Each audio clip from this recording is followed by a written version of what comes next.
আল্লাহর নবী আব্দুল্লাহ ইবনে আব্বাসের কানটা এইভাবে ধরে টান দিয়ে এনে ডান পাশে দাঁড় করায় দিছে। সুবহানাল্লাহ বলেন। তাহলে কিরকম মহব্বতের ছিল। এই জন্য আমরা যখন নামাজ পড়বো দেখবেন মাঝখানে যদি ফাঁকা থাকে আর একজন যদি ঢুকে তাকে সাইড দিতে হবে।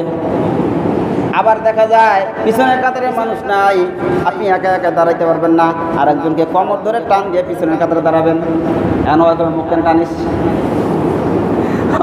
আমি না হয়তো দাঁড়াইছি, তুই আমার টানাইছিস কেন, ঝগড়া শুরু হয়ে যাবে। আমার বন্ধুগণ, আব্দুল্লাহ ইবনে আব্বাস এমন একজন সাহাবী রে বাবা। আব্দুল্লাহ ইবনে আব্বাস মানুষটা ছিল ছোট, কিন্তু আল্লাহ পাক রব্বুল আলামিন জ্ঞানে ইলমে এই সাহাবীটাকে পরিপূর্ণ করে দিয়েছিলেন। জোরে কন্যা সুবহানাল্লাহ। আমার বাবাজিরা গভীর মনোযোগ। আব্দুল্লাহ ইবনে আব্বাস ছিলেন বাজান ছোট মানুষ। হযরতে ওমর রাদিয়াল্লাহু তাআলা আনহু ইসলামের যে কোনো কাজ করার ক্ষেত্রে, কোনো মিটিং মিছিল করার ক্ষেত্রে আব্দুল্লাহ ইবনে আব্বাসকে ছাড়তেন না, সাথে নিয়ে যাইতেন।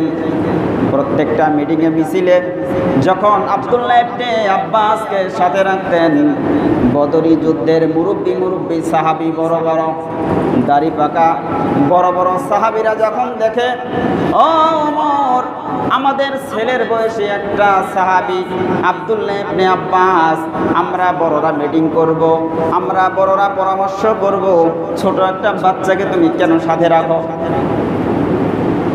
এরকম যখন তাদের মনোভাব, এদিকে হযরতে ওমর রাদিয়াল্লাহু তাআলা আনহু চিন্তা করলো এর একটা জবাব তো দিতে হবে।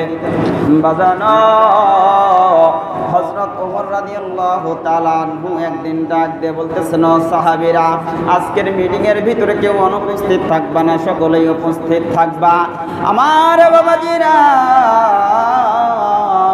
মিটিংয়ের মধ্যে যখন সকলে বসে আছি, এবার হযরত ওমর রাদিয়াল্লাহু তাআলা আনহু ডাক দিয়ে বলেন, ও মুরব্বী সাহাবীরা, একজন দাঁড়াও, দাঁড়ায় বলো দেখি এই সূরা ইজা জাআ নাসরুল্লাহি ওয়াল ফাত এর ভিতরে গোপন কি তথ্য আছে, গোপন কি মেসেজ আছে?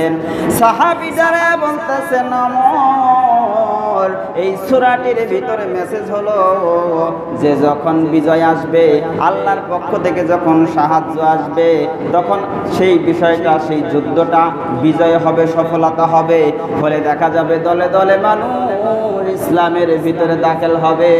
তারপরে হচ্ছে তার শুকরিয়া আদায় করার জন্য আল্লাহর শুকরিয়া আদায় করতে হবে। সুবহানাল্লাহ বলেন।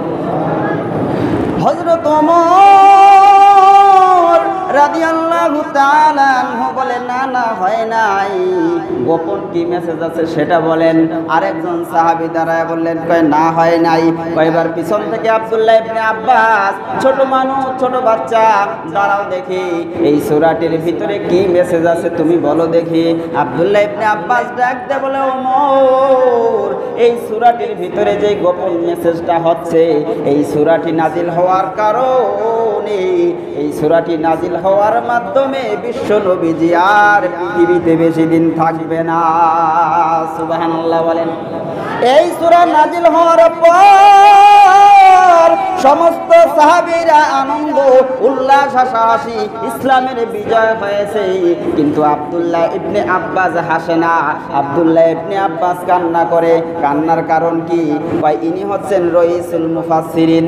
সুবহানাল্লাহ বলেন। কোরআনের তাফসীর যেরকম বুঝেন, পৃথিবীর যত মুফাসসির আসবে, ইনার মতো তাফসীর কেউ করতে পারবে না, আগেও ছিল না, ভবিষ্যতেও আসবে না।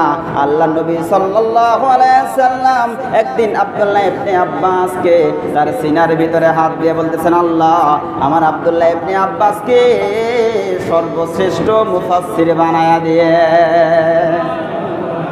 আমার বন্ধুগণ, আল্লাহর নবীর দোয়ার কারণে আব্দুল্লাহ ইবনে আব্বাস হলেন রইসুল মুফাসসিরিন, মানে মুফাসসির যারা আছে তাদের হেডকোয়ার্টার। সুবহানাল্লাহ বলেন। এবার হযরত ওমর রাদিয়াল্লাহু তাআলা ডাকতে বলে, রে সাহাবীরা, তোমরা মুরব্বী সাহাবী আছো, তোমরা এই কথাটা মনে মনে চিন্তা করছিলা বা প্রকাশও করছিলা যে আমরা মুরব্বী সাহাবী আছি, আমরা সিদ্ধান্ত করব, আমরা পরামর্শ করব, কিন্তু তার মধ্যে ছোট বাচ্চা কেন নিয়ে আসো? তাহলে এবার তো বুঝলেন, কারণ আল্লাহ পাক রব্বুল আলামিন এই ছোট বাচ্চার ভিতরে যে জ্ঞান, যে ইলম দিয়েছেন, এরকম জ্ঞান ইলম দেখা যায় বড় সাহাবীদের মধ্যেও নাই। সুবহানাল্লাহ বলেন। কত বড় বড় শিক্ষাগত যোগ্যতা আছে, তার ভিতরে দেখেন নাই বর্তমান সরকারের 2 জন যুবক আছে যোগ্যতা আছে বিধায় তো সে চেয়ারে বসছে। এই জন্য সবসময় বয়স দেখলে চলবে না, দেখতে হবে তার ভিতরে জ্ঞান আছে কিনা, ইলম আছে কিনা, প্রজ্ঞা আছে কিনা। হযরত ওমর রাদিয়াল্লাহু তাআলা আনহু ডাকতে বলে, শোনো, আল্লাহ পাক রব্বুল আলামিন আব্দুল্লাহ ইবনে আব্বাসকে শুধু দামি বানান নাই। শুনেন, একদিন আল্লাহর নবী সাল্লাল্লাহু আলাইহি ওয়াসাল্লাম ঘরের ভিতরে তাহাজ্জুদের নামাজ পড়ার জন্য দাঁড়িয়ে গেছেন, আর সেই ঘরের ভিতরে হযরতে আব্দুল্লাহ ইবনে আব্বাস, চাচাতো ভাই, ছোট মানুষ, যখন রাত্রিবেলা দেখে মুহাম্মদ রাত্রিবেলা যখন তাহাজ্জুদের নামাজে দাঁড়ায় গেছে, এবার আব্দুল্লাহ ইবনে আব্বাস উঠে নবীজির বাম পাশে দাঁড়ায় গেছে। সুবহানাল্লাহ বলে। কিন্তু নামাজ যখন চলবে দাঁড়াইতে হবে ইমাম সাহেবের কোন পাশে? ডাইন পাশে। আর দাঁড়াইছে এসে বাম পাশে, সে তো আর তখন এত মাসালা। আল্লাহর নবী আব্দুল্লাহ ইবনে আব্বাসের কানটা এইভাবে ধরে টান দিয়ে এনে ডাইন পাশে দাঁড় করায় দিয়েছে। সুবহানাল্লাহ বলেন। তাহলে কিরকম মহব্বতের ছিল। এই জন্য আমরা যখন নামাজ পড়বো দেখবেন মাঝখানে যদি ফাঁকা থাকে, আর একজন যদি ঢুকে তাকে সাইড দিতে হবে। আবার দেখা যায় পিছনের কাতারে মানুষ নাই, আপনি একা একা দাঁড়াইতে পারবেন না, আর একজনকে কোমর ধরে টান দিয়ে পিছনের কাতারে দাঁড়াবেন। এখন হয়তো মুখখানে টানিস, আমি না হয়তো দাঁড়াইছি, তুই আমার টানাইছিস কেন, ঝগড়া শুরু হয়ে যাবে। আমার বন্ধুগণ, আব্দুল্লাহ ইবনে আব্বাস এমন একজন সাহাবী রে বাবা। আব্বাস তার একজন সাথী কি বলতেছে, বন্ধু, নবীজি তো মারা গেছে, শোনেন, আমরা দুজন একটা কাজ করি।